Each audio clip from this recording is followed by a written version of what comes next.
إن الحمد لله نحمده ونستعينه ونستغفره ونعوذ بالله من شرور أنفسنا ومن سيئات أعمالنا من يهده الله فلا مضل له ومن يضلله فلا هادي له قال الله تبارك وتعالى في كتابه المجيد والفرقان الحميد أعوذ بالله من الشيطان الرجيم بسم الله الرحمن الرحيم أولئك هم الفائزون اللهم صل على محمد وعلى آل محمد كما صليت على إبراهيم وعلى آل إبراهيم إنك حميد مجيد اللهم بارك على محمد وعلى آل محمد كما باركت على إبراهيم وعلى آل إبراهيم إنك حميد مجيد. معزز دوستو، شوال المکرم سن 1443 ہجری بمطابق 13 مئی 2022 اپنی آب و تاب سے جاری ہے. میرے دوستو، شوال کے مہینے میں اسلام کی پہلی جنگ جنگ بدر بھی ہے اور اسلام کی دوسری جنگ جنگ احد بھی ہے، ورنہ یہ ترتیب کے اعتبار سے تیسری کے بعد چوتھی اور پانچویں جنگ ہے. لیکن اسے پہلی اور دوسری کیوں کہتے ہیں؟ پانچویں جنگ ترتیب کے اعتبار سے ہے، پہلی جنگ مسلح اعتبار سے ہے. اس سے پہلے 3 جنگیں ہوئی تھی، اس میں لڑائی کی نوبت نہیں آئی تھی. غزوہ بوات ہے، غزوہ عشیرہ ہے. یہ جو جنگیں ہیں، ان جنگوں میں لڑائی کی نوبت نہیں آئی، لیکن بدر میں لڑائی ہوئی تو اس کو پہلی لڑائی کہتے ہیں، حالانکہ ترتیب کے اعتبار سے یہ تیسری لڑائی ہے. اور جنگ احد اسلام میں چوتھی بنتی ہے، مسلح اعتبار سے دوسری جنگ بنتی ہے. یہ شوال 3 ہجری کو یہ جنگ لڑی گئی ہے. میرا عنوان جنگ احد نہیں ہے، میں نے اس عنوان پر صرف ایک جملہ آپ کی خدمت میں عرض کرنا ہے. وہ ہے حضرت یمان رضی اللہ تعالیٰ عنہ کی شہادت. حضرت یمان حضرت حذیفہ کے والد کا لقب ہے، نام ان کا حضرت جبل ہے. جیسے معاذ ابن جبل تو یہ حذیفہ بن جبل ہے رضی اللہ عنہ، لیکن ان کا یمان مشہور تھا. ان کی شہادت کے حوالے سے میں نے 2-4 پوائنٹس آپ کی خدمت میں عرض کرنے ہیں. سب سے پہلی اور بنیادی بات کہ حضرت حذیفہ وہ صحابی ہیں جن کو رازدار پیغمبر کہتے ہیں، کہ یہ حضور پاک صلی اللہ علیہ وسلم کے رازدار ہیں. اور حضرت حذیفہ حضور پاک علیہ الصلوۃ والسلام کے کاتب الوحی ہیں. کاتب الوحی کا معنی آپ علیہ الصلوۃ والسلام کے خطوط بھی لکھے ہیں اور قرآن کریم بھی لکھا ہے. اور حضرت حذیفہ مکی بھی ہیں اور مدنی بھی ہیں. تو یہ بڑی عجیب بات ہے کہ ایک بندہ دونوں حیثیتوں کو کیسے رکھ سکتا ہے. حضرت حذیفہ کے والد مکی ہیں، کسی وجہ سے ہجرت نبوی سے پہلے یہ مدینہ طیبہ آ کر آباد ہو گئے تھے. اس وقت ہجرت کا کوئی پروگرام یا حضور پاک علیہ الصلوۃ والسلام کا حکم شامل نہیں تھا. تو مکی آدمی مدنی بن گیا. مدینہ طیبہ میں حضرت حذیفہ کی پیدائش ہوئی ہے. ماں باپ دونوں مسلمان ہیں، دونوں صحابی ہیں، اسلام کا ماحول ملا ہے، بچپن سے اسلامی ماحول میں تربیت پائی ہے. تو حضرت حذیفہ کے دل میں رسالت مآب علیہ الصلوۃ والسلام کی زیارت کی خواہشیں تھیں، جو اپنے والدین سے سنتے تھے کہ جب ہم مکہ ہوتے ہم نے اللہ کے رسول کی زیارت کی. تو بچپن سے ایک پیاس ملی. تو یہ وہ بندہ ہے جس نے مدینہ طیبہ سے مکہ کا سفر حضور پاک کی زیارت کے لیے کیا تھا. حالانکہ خود مکی ہے تو مدینہ طیبہ سے دوبارہ سفر کر کے ادھر آیا. یہ ان دنوں کی بات ہے کہ حضور پاک علیہ الصلوۃ والسلام کی ہجرت ہونے لگی تھی. حضرت حذیفہ آ کر مکہ مکرمہ میں آباد ہو گئے تھے. حضور اکرم صلی اللہ علیہ وسلم ہجرت کر کے تشریف لے گئے. تو جب یہ واپس جانے لگے تو کافروں نے ان سے معاہدہ کیا تھا کہ آپ جا رہے ہو، یہ ہے وہ ہے، ہم آپ کو جانے نہیں دیں گے، آپ جا کر وہاں ہمارے خلاف جنگ کرو گے.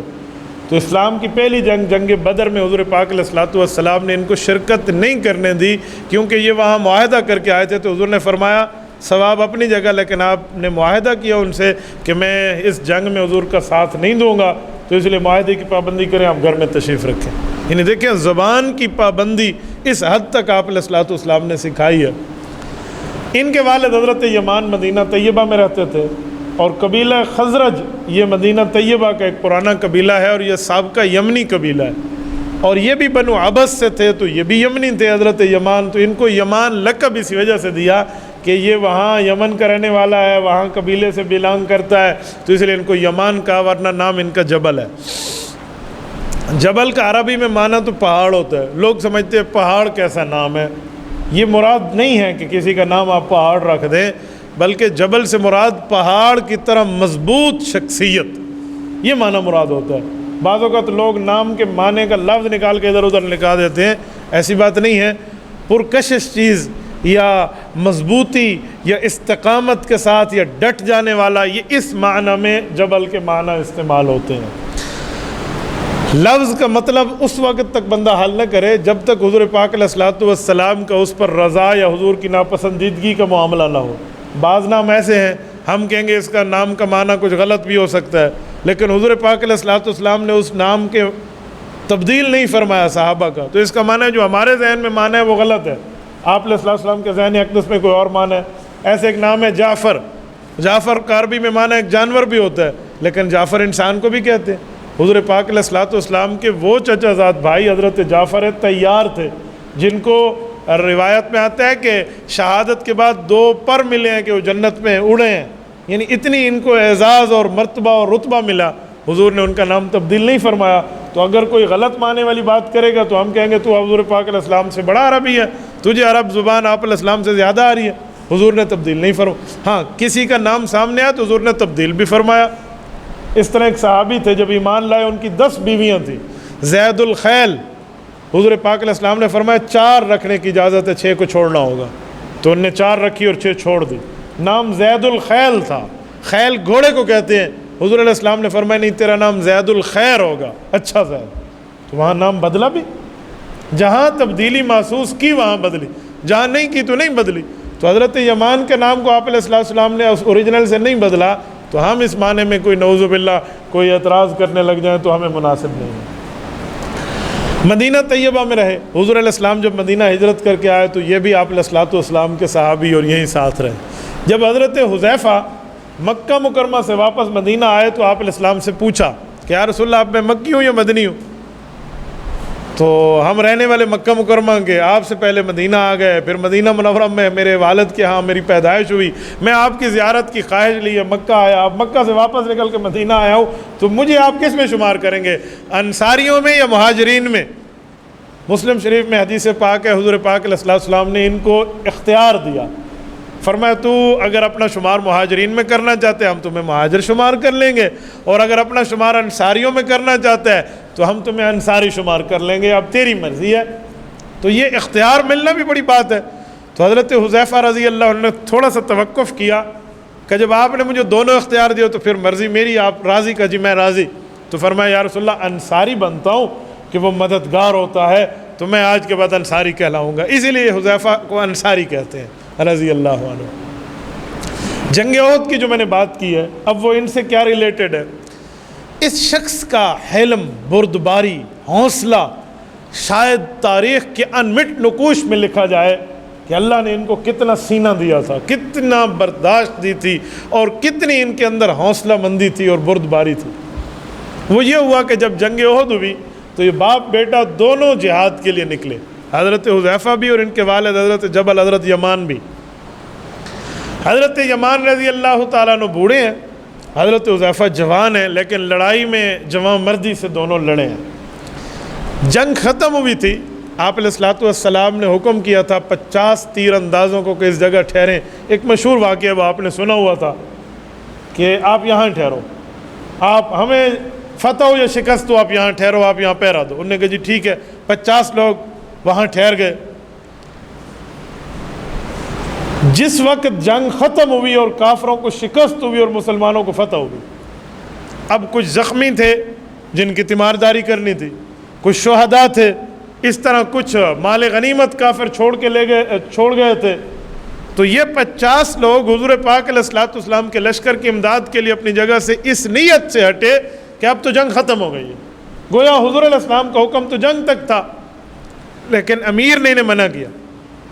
امیر نے کہا دیکھو آپ علیہ السلام نے ساتھ یہ نہیں فرمایا تھا کہ جنگ تک، انہوں نے کہا نہیں یار بظاہر بات تو یہی تھی، لہٰذا ہمیں اب حضور کا تعاون کرنا چاہیے، اپنے زخمی دوستوں کو اٹھانا چاہیے، اور مال غنیمت اسلام کے لیے جمع کر رہے ہیں، کوئی اپنی جیب کے لیے تھوڑی کر رہے ہیں، تو ہمیں مسلمان بھائیوں کو اور حضور کا تعاون کرنا چاہیے، ہمیں جانا چاہیے۔ تو یہ کہہ کر یہ یہاں سے ہٹ گئے، 40 آدمی ہٹ گئے تھے، 10 ٹھہر گئے امیر کے ساتھ۔ کہتے ہیں شیطان نے آواز لگائی جاتے ہوئے کافروں کو کہ اس جگہ سے آپ آ کر حملہ کر سکتے ہیں، تو وہ پلٹ کے آئے اور اس جگہ سے حملہ ہوا اور جنگ کا پانسا پلٹ گیا اور 70 شہداء ہوئے، اور یہ پوری ترتیب قرآن کریم نے ذکر کی ہے۔ اس جگہ حضور پاک علیہ الصلوۃ والسلام کے حکم کی، میں اس کو خلاف ورزی تو نہیں کہتا، بظاہر سمجھنے میں کچھ کمی بیشی ہو گئی کہ حکم کس وقت تک تھا، تو اس وجہ سے یہ معاملہ آیا۔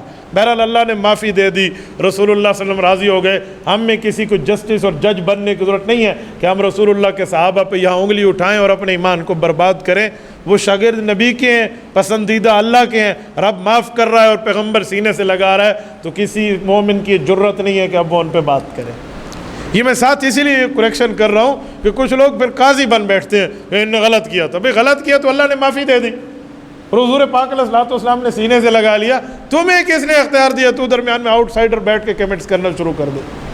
استاد شاگرد کلاس میں ایک دوسرے کو غصے میں بیٹھے ہوں، استاد غصہ کرے شاگرد سنے، اور راہ جاتا آدمی یا استاد پہ بولے یا شاگرد پہ بولے تو آؤٹ سائڈر کو تو ہمارے اسکول والے انٹر نہیں ہونے دے رہے، کالج والے کہہ رہے ہیں جو دفع ہو جا، تو اسے کا کیا ضرورت ہے کہ یہ اس نبی اور نبی کے صحابہ کے بارے میں کوئی بات کرے۔ اس جنگ میں جب وہ شیطان کی آواز پہ واپس آئے تھے نا کفار، تو حضرت حذیفہ کے والد حضرت یمان درمیان میں تھے، ادھر سے کافروں کا لشکر، ادھر سے مسلمانوں۔ حضرت یمان مسلمان صحابی کے والد درمیان میں۔ اب جب تلواریں چلیں تو کسی نے ناواقفی میں حضرت یمان کو کفار کی طرف کا بندہ سمجھ لیا کہ یہ کافروں کی طرف سے لڑنے آیا ہوا ہے، حالانکہ تو مسلمان تھے۔ جس وقت تلواروں کی گھمسان رن پڑا تو حضرت حذیفہ نے چیخ کر کہا کہ میرے والد ہیں، لیکن اتنے شور میں کہاں اس آواز نے پہنچنا تھا یا کیا اثر ہونا تھا۔ وہ یہی ہوا کہ جب وہ جمگٹھا ایک دوسرے سے الگ ہوا تو حضرت یمان نذرین شہید ہو چکے تھے اور مسلمانوں کے ہاتھوں شہید ہو چکے تھے حضرت حذیفہ کے والد۔ اور حضرت حذیفہ نے اپنے والد کی میت کو اپنی آنکھوں سے دیکھا، جو 2 منٹ پہلے کیا اور 2-4 منٹ کے بعد کیا۔ اب بتائیں کتنا دکھی کام ہے اور کتنا دل افسردگی کا معاملہ حضرت حذیفہ رضی اللہ عنہ کا ہے۔ حضور اکرم صلی اللہ علیہ وسلم کے سامنے معاملہ پیش ہوا تو حضرت حذیفہ نے ایک ہی لفظ بولا، یغفر اللہ لکم، یا رسول اللہ میرے بھائی ہیں، مجھے ان پر کسی قسم کی نیت کا شک نہیں ہے، میں انہیں والد کا خون معاف کرتا ہوں، انہیں اللہ معاف فرما دے۔ یہ حوصلہ بہت بڑا حوصلہ، اس حوصلے کو آپ کسی عام معاملے میں اور ایزی آپ نہیں لے سکتے۔ یہ حضرت حذیفہ رضی اللہ تعالیٰ عنہ کی کتنی حالانکہ بات کرتے تو وہ کہہ سکتے تھے یہ ہو سکتا ہے خون بہا چاہیے، مجھے بدلہ چاہیے، ان کو دکھتا نہیں تھا ان معاملے میں دیکھیں، نہیں، اپنے جذبات کو اسلام کے حکم اور اسلام کی منشا کے ماتحت کیا۔ حضور اکرم صلی اللہ علیہ وسلم نے اپنے خاص جیب سے ان کا دیت کا معاملہ ادا کیا، کہا ان کو معافی مل جائے فلاں، جیسے اسلامی قانون ہے۔ لیکن میں ایک یہاں جملہ کہتا ہوں، یہ واقعہ ہمیں سبق دے رہا ہے کہ ہم اپنے ذاتی جذبات کو ایک طرف رکھ کر اسلام کے منشا کو دیکھیں۔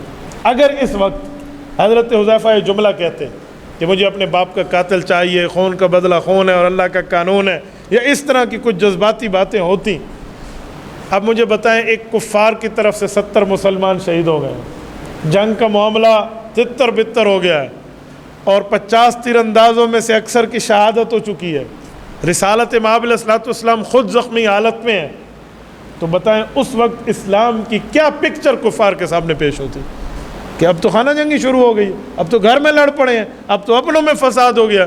یہ بے عزتی تھی اسلام کی، یہ بدنامی تھی مذہب کی۔ تو مذہب کی عزت کے لیے، دین کی عظمت کے لیے اور اسلام کی حفاظت کے لیے حضرت حذیفہ نے کتنا بڑا کارنامہ سر انجام دیا کہ والد کے اس معاملے کو کھلی طور پہ معاف کر دیا۔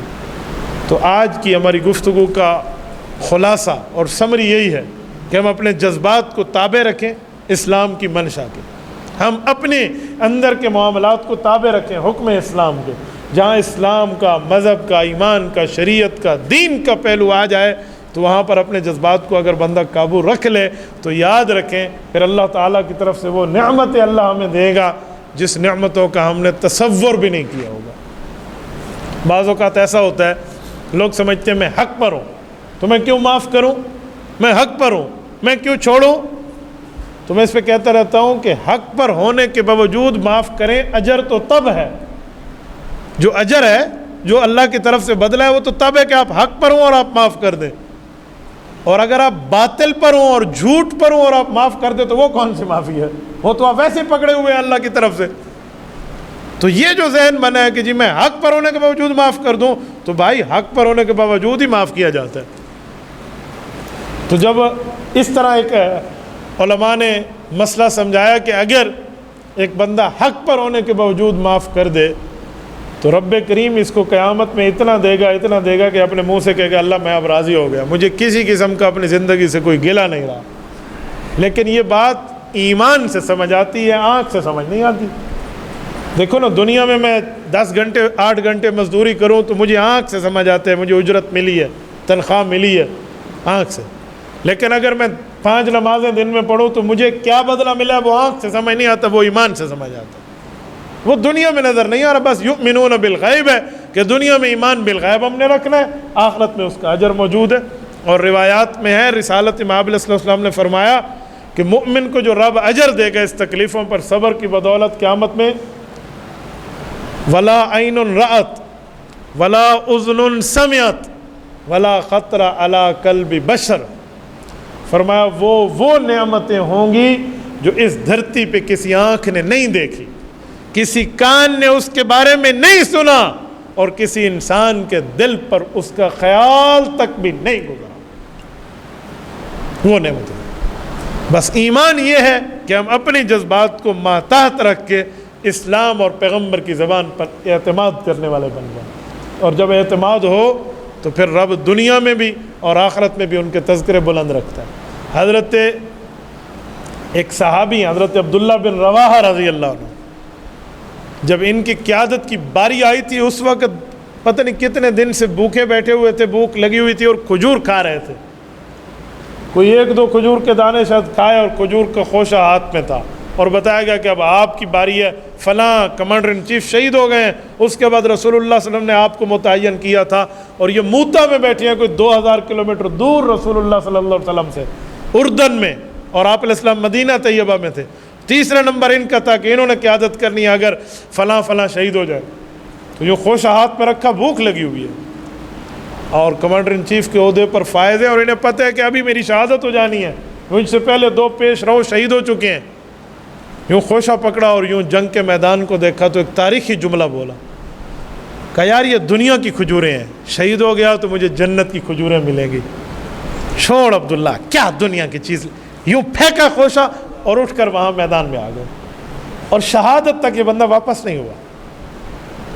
یہ ہے ایمان بالغیب کی طاقت، کہ اپنی آنکھ کو رسالت مآب علیہ الصلوۃ والسلام کے حکم کے تابع رکھ دیا۔